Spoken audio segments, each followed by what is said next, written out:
My name is Dan Bout, and I serve as the Assistant Director for Response at the California Governor's Office of Emergency Services. Cal OES is responsible for all disasters that occur in California that exceed the locals' abilities to respond to them. Far and away, the biggest challenge we have as it relates to data in an incident is synthesizing data into information that's useful. So there's a huge potential for miscommunication. And as you get more and more data feeds, that becomes a more and more salient issue. Here is the latest on the breaking news we're following out of Northern California. A strong earthquake rocked Parts of Napa got hit hard, hammered by this quake early this morning. One example. The Napa earthquake truly showed us the power of visualizing information.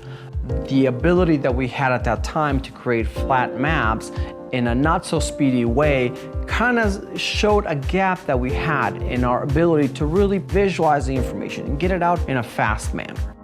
You know, the people on the ground, they need the tools so that problems can be solved during activation, so resources can be deployed timely and effectively. So during the Napa earthquake, the decision was made to bring Esri in to kind of show us what is possible, what capabilities they have. That was actually, I think, probably one of those key use cases for moving to a digital map.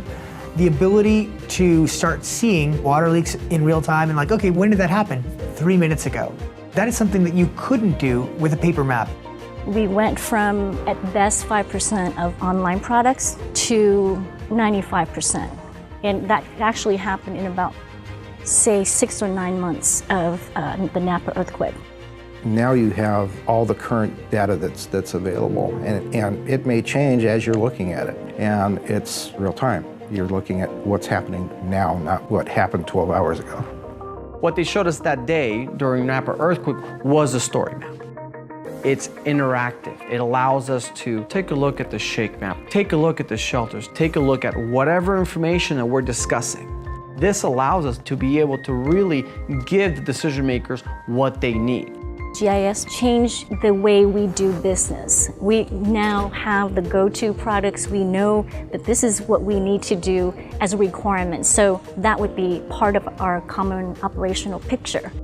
During the fires was the first time we really used the dashboards this year. And we were able to provide a visual of acreage, burn, current damage assessments.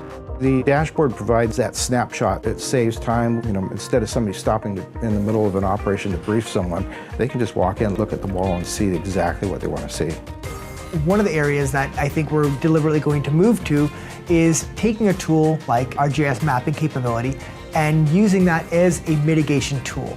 Where I see us going is to get hooked up to every single county statewide. So when an event happens, we flip the switch on and absorb their data. And then I can just visualize. The bottom line in emergency management is we are going to be successful.